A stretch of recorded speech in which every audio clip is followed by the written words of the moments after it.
Most people think wartime survival was about hoarding cans or stretching rations, but for millions of civilian families during World War II, survival started in the kitchen trash.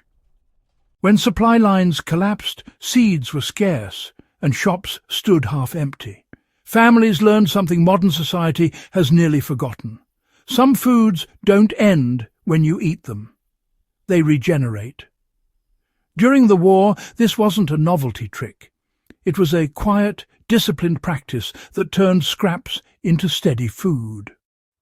What makes this knowledge powerful today is that it still works, requires no special tools, and produces food again and again with minimal input. If you understand how it was done then, you can do it now.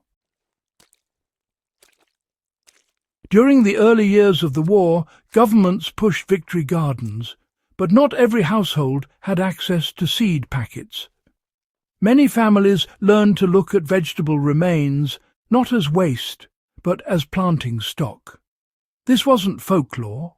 It was practical botany, passed between neighbours, learned through necessity and refined by repetition. These methods weren't about abundance. They were about continuity. Why regrowing scraps mattered more than planting seeds during wartime shortages becomes clear when you consider access. Seeds required money, transportation, and permission. Scraps required nothing but patience and basic care. Onions were among the most reliable.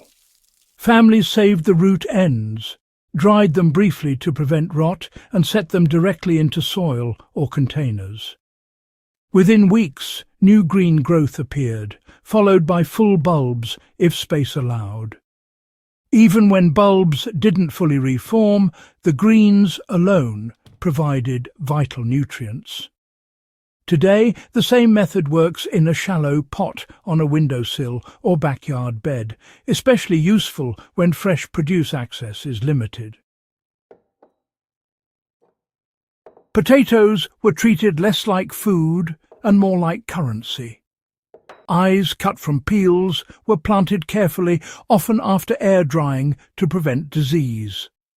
Wartime families learned spacing mattered more than depth, ensuring each plant had enough soil to produce multiple tubers. Modern gardeners can replicate this by saving peel sections with visible eyes and planting them in grow bags or raised beds. One peel can yield several pounds of food over a season. Carrots offered a different lesson. While they don't regrow full roots from scraps, families save the tops and place them in shallow water to grow greens. Those greens were used in soups, broths, and even animal feed. More importantly, flowering carrot tops were allowed to go to seed, quietly producing future crops without purchasing anything. The practical takeaway today is seed recovery. Let one carrot top mature fully, and you secure next season's planting stock. Cabbage cores were another overlooked resource. Families placed the base into moist soil and allowed secondary heads to form. These were smaller, but still edible. Over time, selective regrowth produced seed stalks that could be harvested and saved. This practice emphasized resilience over perfection. Modern gardeners can do the same, especially in cooler climates where cabbage thrives with minimal care. Celery was one of the most widely regrown scraps because it responded quickly. The base was soaked briefly, then planted shallowly. Within days, new stalks emerged. Wartime cooks relied on these regrown stalks for flavour rather than bulk, stretching soups and stews without extra ration points. Today, regrown celery excels as a continual harvest plant, cut as needed rather than pulled whole. Garlic cloves were, rarely wasted. Even shriveled cloves were planted, and they'd produce full bulbs months later. Families understood garlic wasn't just food, it was medicine.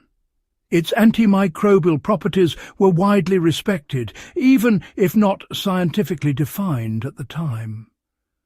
Planting leftover cloves today offers both culinary value and a hedge against shortages. Leeks and scallions were treated, similarly. Root ends were placed back into soil or water, regrowing rapidly. Families favoured these because they required almost no space and could be harvested repeatedly. This practice fits modern container gardening perfectly, especially for those without land. Turnips and beets offered both greens and roots.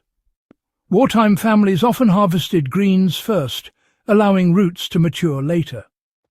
Scraps with intact crowns were replanted, extending harvest cycles. The lesson here is staggered harvesting. Taking part of the plant while preserving regrowth keeps food coming longer. Lettuce cores were another kitchen staple, Placed in shallow water, they regrew enough leaves for multiple harvests. Families would rotate several cores at once, making sure there was always a steady supply. Today, this technique is just perfect for indoor growing under simple light. Sweet potatoes were particularly valuable, honestly. Slips grown from peel sections produced vines that yielded multiple tubers. Wartime growers really prized them for their calories and storage life. Modern growers can replicate this with minimal effort, especially in warmer regions. Horseradish was nearly indestructible, Even the smallest root fragments would regrow, and quite aggressively at that.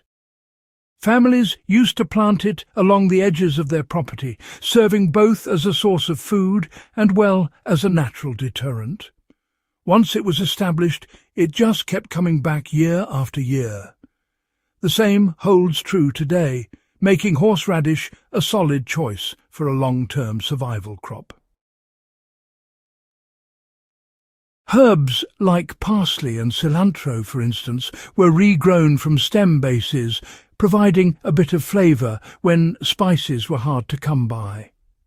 These weren't just luxuries, mind you.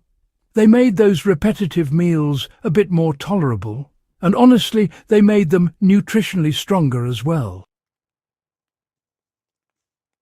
What really ties all of this together is, mindset.